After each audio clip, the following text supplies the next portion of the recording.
Hey everyone, welcome back. We have a fun topic today, and it's about Dia del Idioma Guarani, which is on the 25th of August. And we are just going to talk briefly about what Guarani means to us as we are talking about Guarani word of the day and having this conversation about learning Guarani and speaking it sometimes with our parents and understanding some words here and there.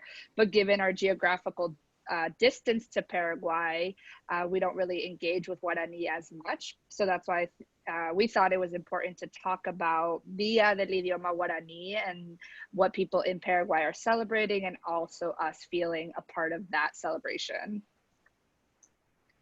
Yes, so that's on the 25th of August, like Delicia said.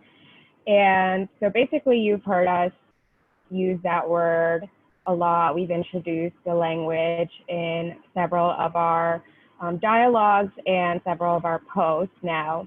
And like Delicia said, we've introduced Guarani word of the day, and it's where we're teaching you while also learning some Guarani words and phrases. So in a previous video that we were discussing Guarani, we've mentioned that we hear it a lot being talked in our family, the language, and also the culture. So not only is it the language, but it's also the culture of Guarani. But today we're going to focus on the language since it's a day dedicated strictly to the language. So for me, it was always interesting because when I went to Paraguay, mostly in the campos, in the farms.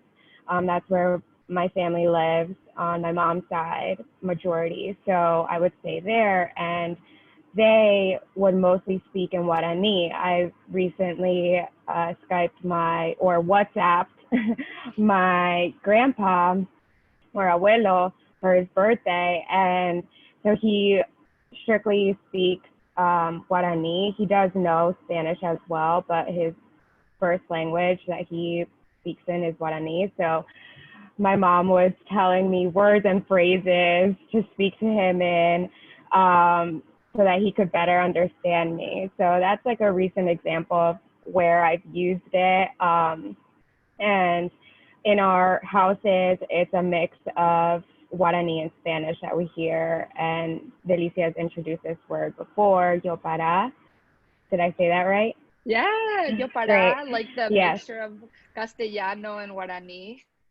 Yeah. So that's my experience with the language, hearing it in my home, and then also hearing it more so in the campesinos versus the city like Asunción when visiting Paraguay.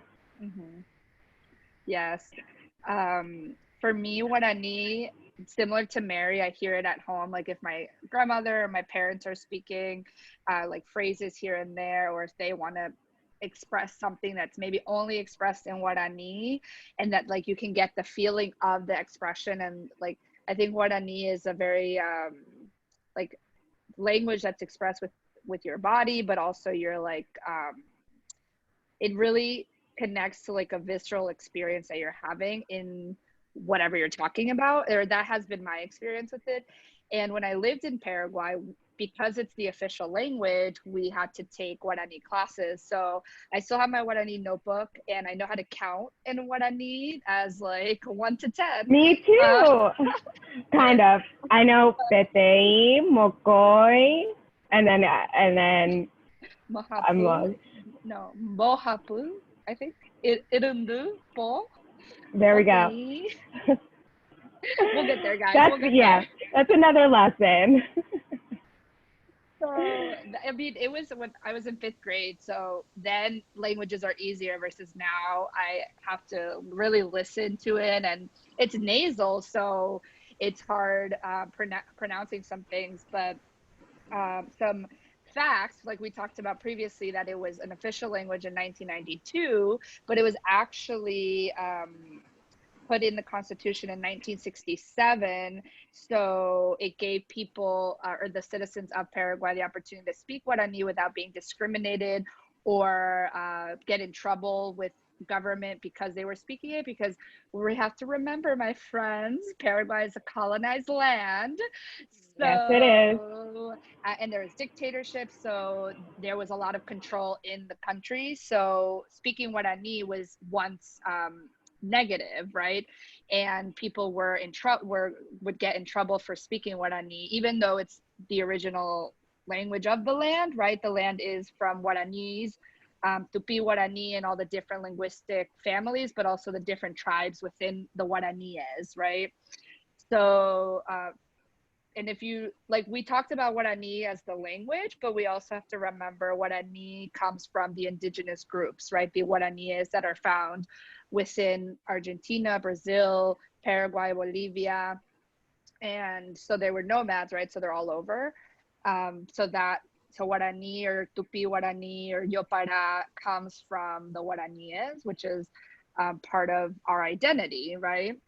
We don't know to what degree or at what level we're mestizaje with the Spaniards and the Guaraníes, but that's part of our who we are. And I think that's why Mary and I wanted to introduce Guarani word of the day, because that helps us connect to our lineage and our ancestors and our community, because we're physically not in Paraguay. So geographically, that difference, we can connect with the language in that way. So I think it's cool that it's on the 25th. Yeah, definitely. And it's also, upholding our roots and our culture. Like Felicia said, Paraguay is a colonized country. And, you still see trickles of that discrimination against Guarani. You see it spoken more so in the campesinos versus the cities. And like we mentioned before, it's often looked down upon. So yeah, there's definitely still trickles there from history, like everything else. So that's why, even though it's celebrated and, people are very, passionate about Guarani and the background of Paraguay and the indigenous roots, it's still something that, the indigenous people themselves are still fighting for in terms of discrimination, and language is part of that. Yes. Love it. So if you all love our Guarani words of the day, comment and let us know that you're learning.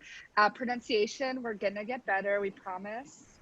Maybe we'll get lessons from my grandmother and she can help us with pronunciation. Yeah, we got to bring them on board. Yes. So make sure you comment and let us know what else you want to learn from Guarani. We'll start transitioning to phrases hopefully soon. Yes. Thank you. Rohayhu. Rohayhu.